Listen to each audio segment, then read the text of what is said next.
Nah, kita lanjutkan dengan protokol kesehatan yang sudah dilakukan oleh pemerintah.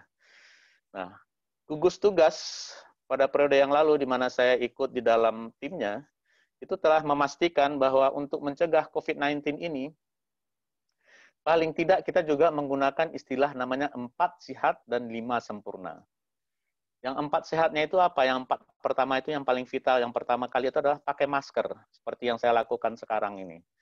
Jangan lupa masker. Masker ini sangat penting, kenapa? Karena ini masker inilah yang bisa menutupi jalan keluar dari virus itu yang berada dalam saluran nafas pasien kita, dalam saluran nafas orang sakit. Sehingga dengan adanya masker, itu tidak menyebar kemana-mana, dan nanti maskernya dicuci dengan sabun desinfektan. Dan yang kedua, kita harus mencuci tangan. Kenapa? Karena tangan kita inilah yang membawa masker kita, yang membawa kuman yang ada di masker atau kuman yang berada di virus yang berada di lapangan ke dalam mulut kita. Kita sering tidak sadar, kita congkel-congkel hidung. Nah, obatnya adalah tangan kita sering dicuci, sesering mungkin. Bisa juga menggunakan cairan hand sanitizer. Nah, yang ketiga lagi, kita jaga jarak. Kenapa? Karena penularan dari virus ini melalui droplets atau percikan ludah atau hembusan nafas yang langsung dari mulut penderita ke dunia luar. Kalau kita dekat-dekat ya jumlah terpaparnya jadi banyak. Nah, untuk itu kita jaga jarak. Berapa jarak minimal ya? 2 meter itu bisa dianggap virusnya tidak langsung terpapar ke kita dan jumlah yang masuk ke badan kita bisa sedikit. Nah, untuk itu makanya kita perlu memakai masker selain kita atur jarak. Cuma problemnya, sulitnya adalah mengatur jarak ini karena apa? Karena sebagai manusia, kita perlu menjalani kehidupan, perlu ke pasar, perlu kemana-mana, bersosialisasi, dan macam-macam. Dan itulah kita diminta kearifan kita, minta akal sehat kita, bagaimana kita menghindari kerumunan. Jangan berkerumun. Kenapa? Dengan kerumunan itulah jumlah virus yang masuk ke badan kita yang biasa disebut orang dengan viral load atau viral load. Jadi jumlah yang masuk kalau sedikit badan kita bisa menang, tapi kalau banyak yang masuk ya kalah gitu. Nah, untuk itulah kita jaga jarak. Nah, kemudian yang keempatnya itu adalah olahraga dan istirahat yang teratur. Jadi jangan tidur melulu karena work from home. Kemudian jangan juga kerja melulu karena di rumah terus, ya nggak berhenti-berhenti. Jadi harus seimbang, harus balance.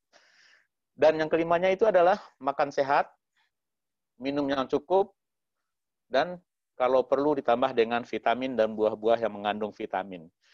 Nah, kemudian dari protokol kesehatan yang telah kita rangkum ini, kita coba tinjau satu-satu. Kita lihat masker. Nah, ini beberapa masker, masker bedah. Kemudian ada lagi yang bulat di atas itu N95. N95 itu diyakini melalui riset itu bisa mencegah penularan sampai 95%.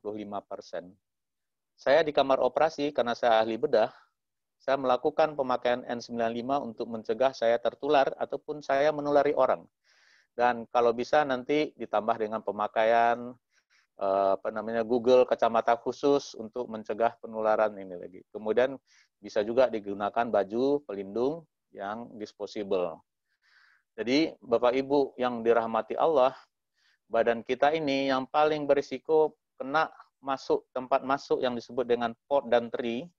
Jadi tempat masuk pelabuhan atau bandara yang bisa masuk virus itu ke dalam tubuh kita itu adalah melalui hidung, melalui mulut, dan melalui mata yang banyak mengandung yang seperti yang enzim tadi yang kita sebut dengan ACA2 itu tadi. Nah, ini mengenai masker. Jadi sekali lagi saya mengajak Bapak Ibu yang terhormat, yang dirahmati Allah, gunakan masker. Kenapa? Karena inilah yang mencegah penularan tersebut yang bisa diukur dengan hitungan matematiknya. Dan masker ini juga tidak susah menggunakannya, dan harganya juga tidak mahal. Kemudian dia sangat ringan sekali, bisa digantung di kuping. Tapi yang berat itu adalah keikhlasan kita menggunakannya. Jadi kita mohon dengan sangat kepada masyarakat keseluruhannya dan siapapun, tolong gunakan masker dimanapun, walaupun sendiri. Kenapa? Ketika sendiri di sebuah ruangan kemudian nggak pakai masker, sama saja artinya kita mencemari ruangan tersebut dengan kemungkinan tertularnya COVID. Seandainya anak kita, tetangga, atau saudara masuk kamar kita, kita misalnya OTG, ruangan kita sudah penuh dengan virus. Tapi kalau dengan masker, maskernya nanti masuk ke antiseptik, sabun cuci, insya Allah semuanya berakhir di situ.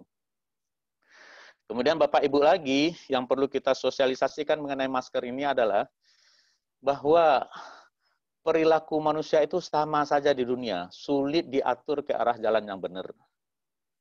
Nah, salah satu yang bisa mengatur, membawa kita ke jalan yang benar itu adalah pemimpin.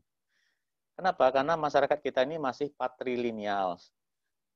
Jadi, saya sangat meyakini bahwa COVID-19 ini baru akan turun angkanya di Indonesia, di Jakarta, atau dimanapun. Baru akan turun ketika masyarakat sudah sadar bahwa ada aurat baru yang namanya di badan kita.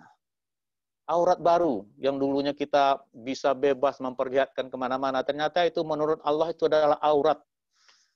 Jadi harus kita tutupi. Nah, kalau kesadaran ini sudah muncul, masyarakat secara perseorangan, secara berkelompok, timbul tata nilai baru di dalam masyarakat bahwa orang akan merasa tidak sopan bertemu dengan orang lain ketika dia belum menggunakan masker. Nah, di saat itulah mungkin pandemi ini akan berkurang. Kenapa? Penularannya, rantainya terputus. Para ahli telah mengetahui hal ini, tapi itulah yang saya sampaikan tadi. Lupa menggunakan ilmu psikologi, bagaimana merubah perilaku masyarakat. Masyarakat kita ini masih, yang tadi saya ceritakan, patrilineal.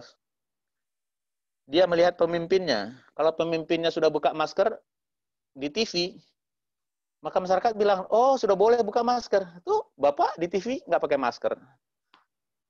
Seperti itu yang terjadi. Jadi artinya kalau ibarat saya orang kampung di Sumatera Barat dulu, kalau kita memandikan hewan ternak, itu si penggembala harus masuk dulu sungai, baru ternaknya bisa mandi, mau mandi. Nah seperti itu, jadi pemimpin harus masuk ke dalam, harus mandi sekalian. Harus paling depan untuk memasyarakatkan masker ini. Pada kesempatan ini juga saya mengoreksi apa yang sering kita tonton di televisi. Insya Allah saya pertanggungjawabkan ini, karena ilmu saya di sini. Saya ahli bedah telah menggunakan masker ini sejak masyarakat yang lain belum menggunakannya, belum mengerti fungsi masker. Ataupun sejak dokter lain yang tidak biasa pakai masker karena tidak ada keperluannya. Saya di kamar operasi itu pertama kali diajarkan adalah harus pakai masker. Nggak pakai masker nggak boleh masuk kamar operasi. Seperti itu ketatnya. Jadi kita tahu untuk melindungi pasien kita harus pakai masker. Untuk melindungi diri kita harus pakai masker. Nah, sangat riskan kalau di TV kita lihat seorang pejabat, seorang pembawa acara, seorang narasumber. Memang di TV dia berjarak, tapi masyarakat menilai, loh kok begini gitu.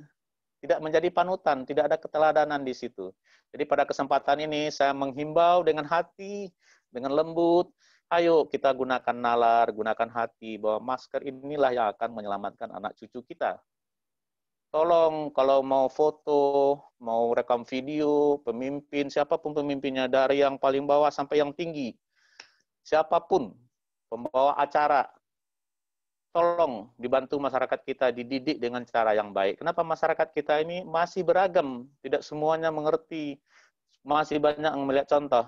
Kalau dicontohin baik, dia baik. Kalau dicontohin tidak baik, ya tidak baik dia. Jadi masker ini di situ letak krusialnya. Dan pada kesempatan beberapa kali rapat, saya telah menyuarakan dengan keras ini, dan saya koreksi langsung dalam sebuah rapat, bahwa salah besar kalau kita tadi pakai masker, kemudian mau bicara, maskernya dibuka. Nah justru masker itu berguna ketika kita bicara, seperti saya bicara sekarang. Saya ketatkan lagi masker saya, karena ini sering turun, nggak apa-apa. Pada saat bicara itulah droplet itu keluar. Seandainya pasien COVID itu dia bisa diem saja, tidak nafas, tidak bicara, tidak batuk, insya Allah sakitnya hanya buat dia. Tapi kan itu tidak mungkin, pasien harus nafas. Nah, masker inilah satu-satunya sampai sekarang yang bisa dipercaya untuk membantu menyelamatkan anak keturunan kita nantinya. Jadi Bapak Ibu, agak lama saya bicara mengenai masker ini karena ini adalah original keyakinan saya sampai kapanpun akan kita pertahankan. Inilah yang paling bisa dipercaya menyelamatkan, memutus mata rantai penularan pada zaman saat ini. Kenapa? Karena vaksinnya juga belum diketemukan. Obatnya juga belum diketemukan. Nah, ini kita gunakan masker ringan, tidak sulit, dan bisa dicuci juga untuk sekali dua kali. Nah, paling tidak kalau nggak ada masker bedah, kita bisa menggunakan masker kain. Nah, dengan masker kain itu tentu tidak seefektif tadi masker N95. Barangkali dia bisa mencegah 40%, it's okay. Kalau separuh dari jumlah virus masuk ke badan kita, mungkin badan kita masih mampu melawannya gitu. Tapi kalau semua yang dari pasiennya datang ke kita, bisa kali ya kita nggak tahan hanya dalam berapa hari, berapa minggu kita udah positif. Berapa hari berikutnya kita udah demam tinggi. Berapa hari berikutnya ventilator, alat nafas masuk ke saluran nafas kita. Berapa hari berikutnya tukang gali kubur telah siap menggali. Sampai akhirnya Jakarta kehabisan lahan untuk kuburan.